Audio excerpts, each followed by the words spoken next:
One Piece. Story was made by Eiichiro Oda. Chapter 31. The Truth. The moon hung low in the inky sky, casting an eerie glow over the small coastal village. Usopp stood defiantly with a group of pirates, his hand clenched around the hilt of a menacing sword. "How dare you hit me?" Usopp growled, his voice dripping with menace.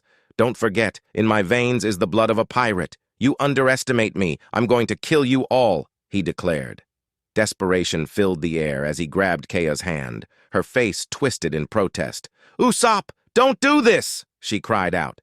"Die!" he bellowed, sending chills down Kaya's spine as she screamed in panic. Kaya awoke with a start, her body drenched in sweat from the haunting nightmare she had just endured. At the mansion, she huffed, sitting up in her ornate bed, clutching the silk sheets to her chest. "I don't understand," she mumbled, her voice barely above a whisper. "Why would Usopp say something like that?" She slipped out of her bed and reached for her warm brown coat, pulling it tightly around her slender frame. Her footsteps were nearly inaudible as she left her room. "Klahadore?" she called out, her voice wavering, but there was no response. She ventured through the corridors until eventually she started knocking on the servant's door. "Are you there, Klahadore?" Kaya asked, growing more anxious by the moment. Hearing no response, she pushed the door open and gasped as she found the loyal and lamb-like servant lying motionless in a pool of blood. Kaya's heart pounded in her chest as she staggered backward in terror. Tears welled up in her eyes, blurring her vision. Mary!" she cried out with desperation as she ran towards him. She pressed her hand to his blood-soaked back. "What happened? Mary, wake up! You can't die!" Mary stirred, coughing up blood as he slowly regained consciousness. Weak and frail, he struggled to speak. "Mary!" The servant lied on his back as he continues. "Mistress, good, you're safe." "I'm safe," Kaya questioned, her voice quaking. What are you saying?" "Klahadore," he gasped. He tried to kill me." Mary welled up in tears. Kaya's eyes widened in disbelief. She recalled Klahadore's words, how he felt like leaving her in a poor state would have betrayed her parents. "How? This couldn't be real," Kaya whispered, her tears falling freely now. "He's a pirate," Mary declared, sending shockwaves through the room. A heavy silence hung in the air as Kaya's mind raced, connecting the dots. Then, with sudden clarity, she spoke. "Then yesterday, all that stuff Usopp said was true?" Her voice trembled with realization. "Yes." Thinking back, Mary admitted, his voice heavy with regret. "He alone knew the truth and tried everything to warn us. But none of us, believed anything he said." Kaya remembered Usopp's warning, that tomorrow morning she will know, and that she should have took the opportunity to run. Guilt washed over her like a tidal wave. "We've misunderstood that man's good intentions," Mary continued, his own tears mixing with his blood. "That brave young man. He tried so hard to save this village, but was instead chased away. And what have I ever done for him?" She tearfully wept. Mary's condition worsened, and he continued to cough up blood. "Mary," she cried out, "someone, please help. Mary's—" "It's no use," Mary said weakly. "Everyone went on vacation starting yesterday." "Then I'll get some help," she declared, ready to leap into action. But Mary, despite his weakened state, stopped her. "I'm your servant. How can I let you do my duties for me? Also, before everything happens, we need to think calmly and decide what we have to do now." He tried to pick himself up as he crawled over to the wall and leaned against it, continuing. "Just now, I saw Klahadore walk out the door. If what Usopp said was true, then he must have gone to the shore to join his comrades. Not only our lives, but the lives of the villagers are also in danger. Klahadore's plan is to obtain this house and the wealth, so we should just give it all to him. That way we'll get to keep our lives." "Okay," Kaya wiped her tears away. Unfortunately, Mary added, the only one that can stop Klahadore now is you. Can you do it, even though you don't really have to? I know, Kaya affirmed him. I understand. I won't run away. I'm going to talk to Klahadore right now. Back in the village, the Usopp pirates gathered at their usual spot next to the weathered wooden fence. Huh? That butler went to the shore? Paimon mused. He and Ninjin listened, their ears perked for any hint of the truth. Hey, Ninjin, wake up! Ninjin, resting against the sturdy trunk of a gnarled old tree, shifted lazily and replied, But normally I'm sleeping this time of day. Now isn't the time to sleep, Tamanegi urged with worry. Something awful might be about to happen. I think pirates are really coming to attack the village. I think Captain was lying when he said that it was just a lie. I think so too, Paimon added, his brows furrowing with concern. Me too, because he was acting kinda weird yesterday, Ninjin agreed. Just then, their conversation was interrupted by the sight of Miss Kaya in the distance, heading straight towards them, outside of the town's protective borders. She moved with an urgency that struck fear into their hearts. She stumbled, her steps faltering, as if the very earth had turned against her. As they watched, they voiced, It's Kaya. What's she doing walking out? Something must have happened, the three boys murmured.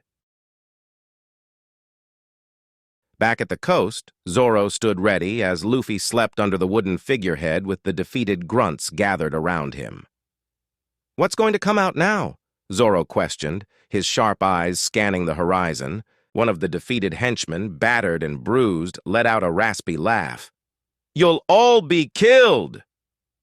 Come down, Django declared aloud, his voice carrying over the clearing. Nyaban brothers! Two impressive black cat pirates stood on their mighty ship, perched like twin panthers surveying their prey. They exchanged a few words. Hey! The captain is calling for us, one urged. What? They haven't gone to the village yet? Why are they still here? The other replied. Hey, look, everyone has been defeated. That's weird. Let's go down and check, the other pirate replied. Okay, let's go. With a confident leap, they descended from their ship, landing gracefully on the ground. Django watched them with a wicked smile. Hello, Nyaban brothers, he greeted. Captain, you called for us? Sham inquired. What's up? Bucci added. Both being the ship guardians of the Kuroneko's pirate crew, Sham appears to look like a slender giant, who stood at over 6.5 feet tall. His hunched back gave him an odd, almost cat-like appearance, despite his imposing stature.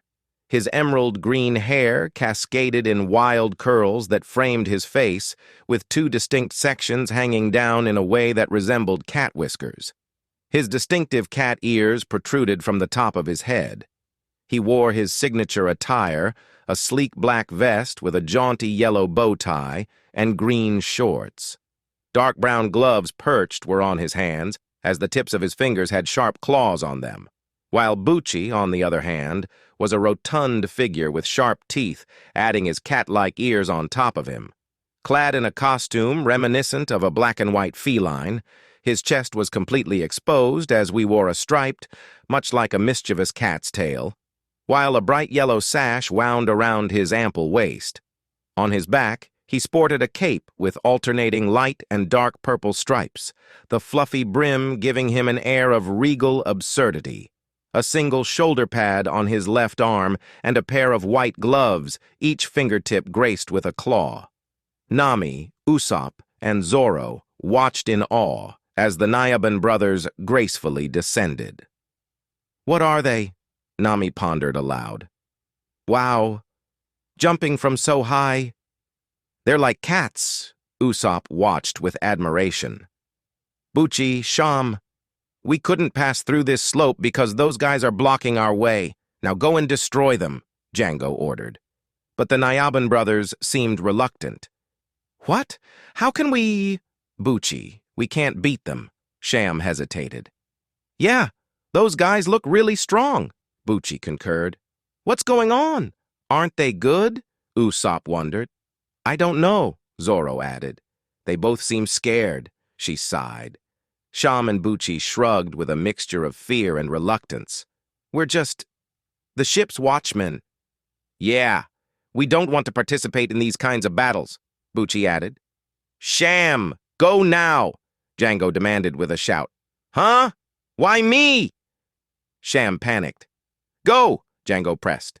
Okay, I'm going. Sham reluctantly agreed. What's going on? Aren't they supposed to be strong? Nami questioned. Why are they making those cowards fight? Sham, with trembling courage, ran towards Zoro, his claws poised in the air. Prepare to die! My claws are really sharp!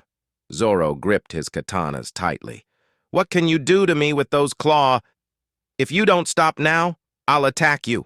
However, at the last second, Sham's demeanor transformed, and he revealed his true intentions.